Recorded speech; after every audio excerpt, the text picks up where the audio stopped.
They laughed at the little lion until he found his roar. He was the weakest lion in the pride, until the day he roared for the first time, and everything changed. In the heart of a vast golden jungle, where strength was admired and weakness was quickly noticed, there lived a little lion cub who seemed different from the others. He was smaller, quieter, less powerful, while the other cubs ran with confidence, leaped over rocks with ease, and roared with voices that echoed through the valley. The little lion struggled to keep up. He tried his best every single day. He ran until his legs trembled. He leapt until his paws slipped. And he practiced roaring again and again, hoping that one day his voice would sound strong enough to belong among the others. But each time he tried, the result was the same.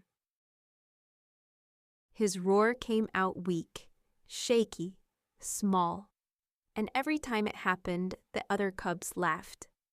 They mocked the sound of his voice. They mocked the size of his body.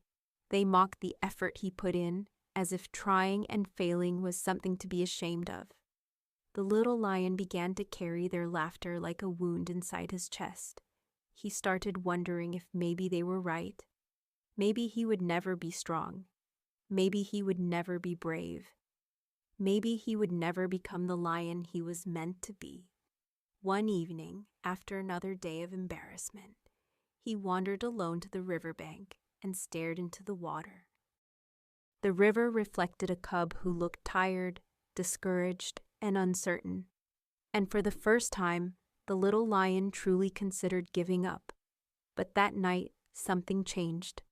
An older lioness found him sitting by the water.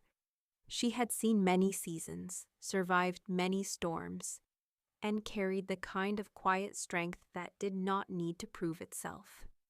She looked at the little lion and understood the pain behind his silence.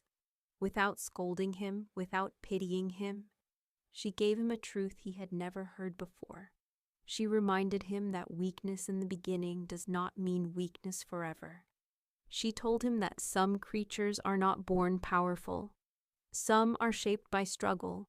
Some are built slowly, painfully, in silence, through failure, discipline, and persistence.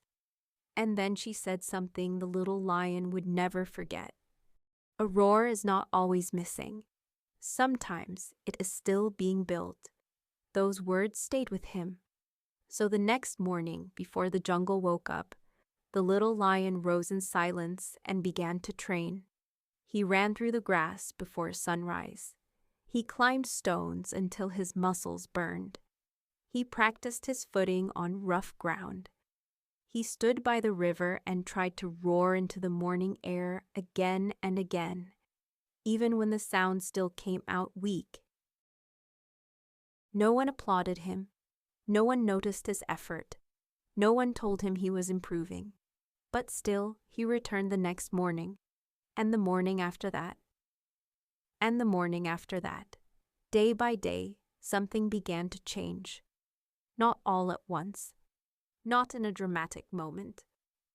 But quietly, his body became stronger, his legs steadier, his focus sharper.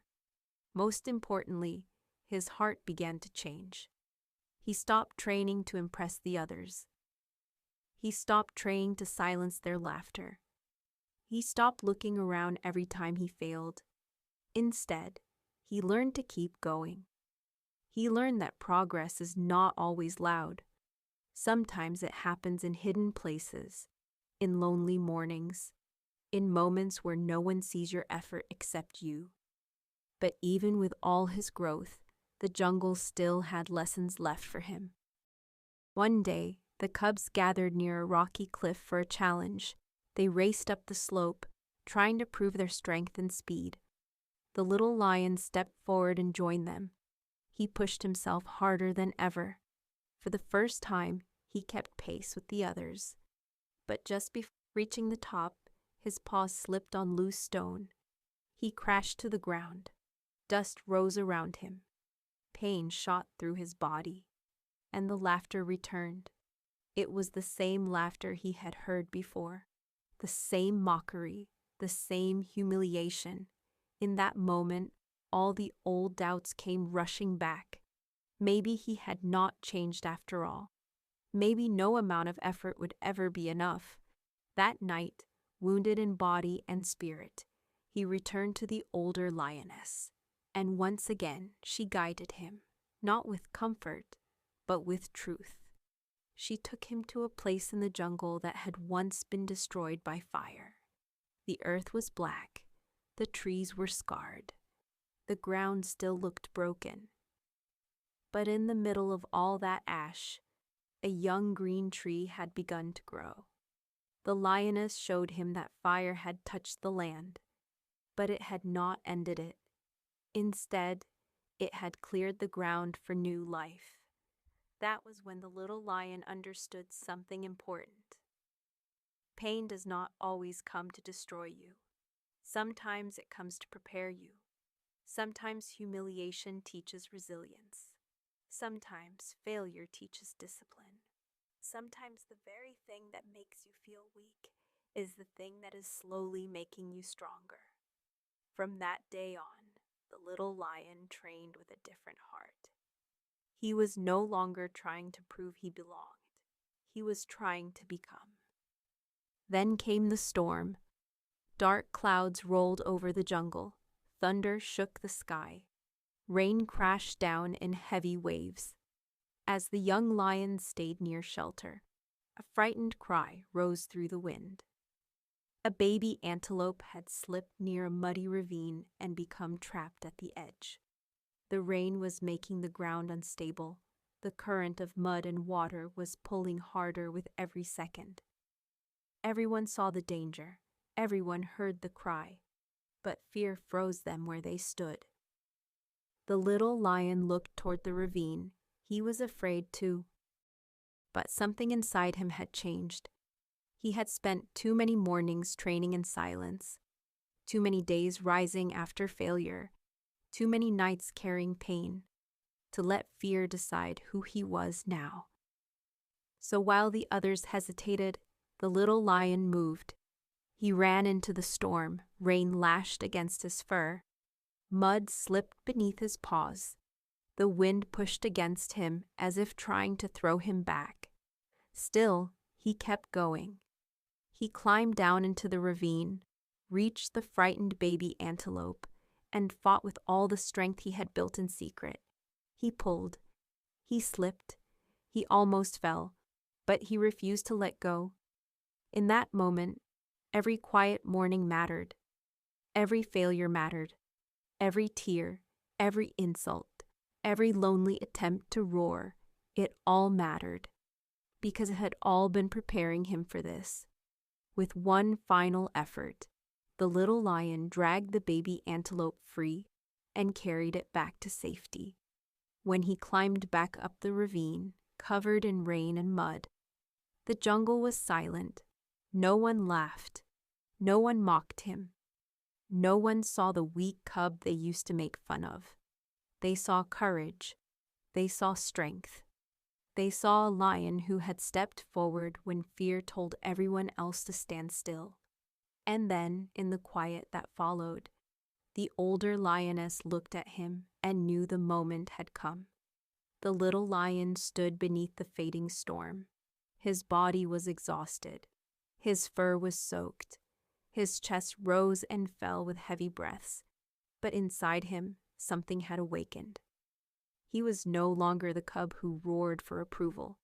He was no longer the cub trying to silence laughter. He was no longer the cub afraid of being small. He had faced failure. He had faced humiliation. He had faced fear, and he had not run from any of it. So he planted his paws firmly into the earth, lifted his head toward the sky, and finally let out the roar that had been waiting inside him all along. It was not a weak sound. It was not uncertain. It was not small. It was powerful. It echoed through the valley. It shook the air. It silenced the memory of every laugh that had once made him doubt himself. And in that moment, The jungle understood what the little lion had already begun to learn. The roar had never been absent. It had been forming in every trial he survived, in every humiliation he endured, in every morning he chose to keep going, in every moment he wanted to quit, but didn't. From that day forward, the jungle no longer laughed at the little lion. But the greatest victory was not that others had changed their minds. The greatest victory was that he had changed his own. He no longer measured himself by the laughter of others. He no longer let weakness define his future. He no longer believed that struggle meant failure, because he had learned a lesson that many never understand. The world may laugh at your weakness. It may underestimate your journey. It may judge you before your strength has fully formed. But if you keep showing up, if you keep growing in silence, if you keep rising after every fall, one day you will find your roar. And when you do, the same world that laughed may fall silent. When underestimated, mocked, or made to feel small, remember this: your roar may not be heard yet, but that does not mean it isn't being built. If you like this video, please like and subscribe so that we can bring more motivational videos for you.